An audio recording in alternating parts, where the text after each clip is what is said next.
I came home one evening, balancing grocery bags and everyday exhaustion, only to find the world I'd built collapsing in slow motion. My daughters, my beautiful twin girls, were sitting on the living room couch frozen pale, their faces streaked with tears. The TV was on, but the screen wasn't playing cartoons or their favorite series. It was playing me, a video graphic shameful damning, of me and my supervisor. For a moment the air left my lungs. The bags slipped from my hands, fruit and cereal scattering across the floor. But I didn't move. I couldn't. My daughter stood up slowly, her body trembling, and handed me a thick envelope. Divorce papers. Not a word left her lips. She didn't need to say anything. Her eyes, shattered, betrayed, hollow, said it all. In that moment, everything inside me crumbled. If I could turn back time, I would. I would rewrite every moment that led me here. But regret doesn't rewrite reality. It only sharpens its edges. David and I had been married for 15 years. We weren't a fairy tale, but we were real. Built on memories, arguments, shared dreams, and years of choosing each other through the noise of life.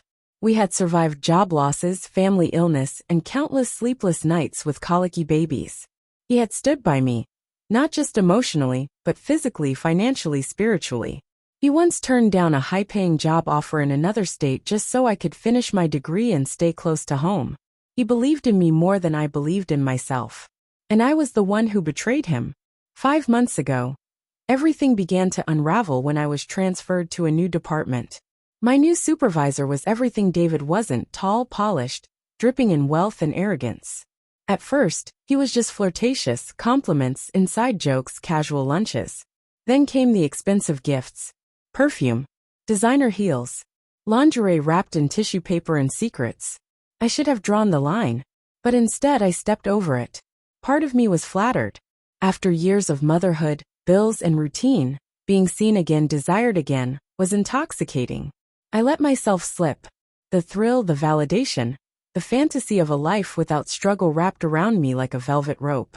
I kept telling myself I was in control, that it was harmless, that I was still loyal, just enjoying the attention. But that was a lie.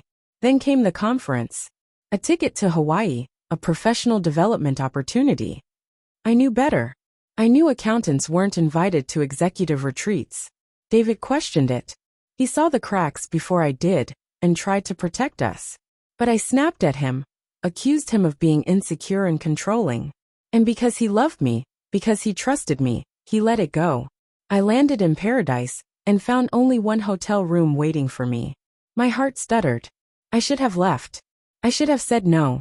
But I didn't. That night, I crossed a line I could never uncross. What I told myself would be a one-time mistake became a hidden relationship.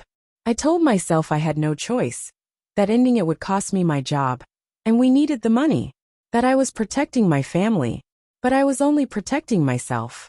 My ego, my greed, my addiction to feeling adored, the dinners, the jewelry, the whispers of a life without limits. I let them bury me. At home, David noticed. Of course he did. I pulled away, grew cold. He tried, bless him, he tried so hard to bring us back. He planned a dinner at our favorite restaurant, the one we used to sneak off to before the kids came. I nearly didn't go. My supervisor had promised me rooftop champagne and 5-star luxury. But I showed up. And there was David, nervous, hopeful, holding on to love like it was slipping through his fingers. He poured his heart out, reminded me of all we'd weathered, how deeply he still believed in us. I wanted to come clean that night. I wanted to end it all. But fear gripped me. Fear that the truth would destroy him, that he'd never forgive me, especially if he found out how deep the betrayal went. About the gifts, the money, the lies. So I did nothing. I let it go on. Convinced myself I could keep both worlds. That I was too clever to get caught. But truth has a way of rising, of ripping masks off in the ugliest way. The video, that unspeakable video, had been leaked by my supervisor's new fling, a bitter colleague I hadn't even known he'd moved on to. She recorded us secretly, out of spite, and sent it to David. He had been watching, waiting, gathering proof, hoping I'd confess. But I didn't. I lied every single time. So he ended it. Not with screams, but with precision. He served the papers. He asked me to leave. And when I tried to beg, to explain, to cling to something, he slapped me. Twice. The sting was nothing compared to the heartbreak in his eyes. My daughters stood behind him, crying, furious, calling me names I didn't think they even knew. They threw my clothes onto the lawn like I was a stranger. And in truth I was. I had become someone they didn't recognize. I checked into a hotel that night, clutching the divorce papers like a tombstone. The silence was unbearable. The weight of my children's tears, David's betrayal, my own reflection, it was crushing. The next day, I went to my parents. Angry, disappointed, ashamed. I begged them to come with me, to plead with David, to explain that I was human, that I had made a mistake. But when we reached his house, he didn't even open the door. I signed the papers not long after. We agreed on joint custody, but my daughters refused to stay with me. They looked through me like I was a ghost. My world, once filled with warmth, love, laughter, was empty. At work, I was demoted, eventually pushed out.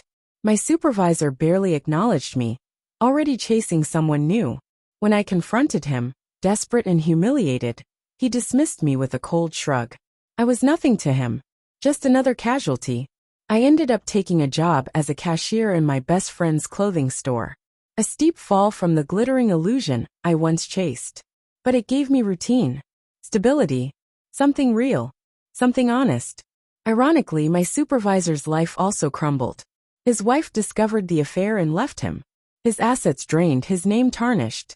For a moment, it felt like justice. But it did nothing to ease the ache inside me. David moved on, paid off the last of my student loans, took a better job, relocated to New York, with our daughters. They're building a new life, one I was supposed to be part of, one I shattered with my own hands. Now, I live with the ashes of my mistakes. I don't chase validation anymore. I chase redemption. I've started saving to return to school. I dream of earning certifications, of rebuilding a career not out of ambition, but out of purpose. I want to become someone my daughters might speak to again someday, someone worthy of their respect. The road is long, lonely, filled with echoes of who I used to be. But I walk it anyway, with humility, with remorse, with hope. I know I can't rewrite the past, but maybe with enough time, I can rewrite who I become.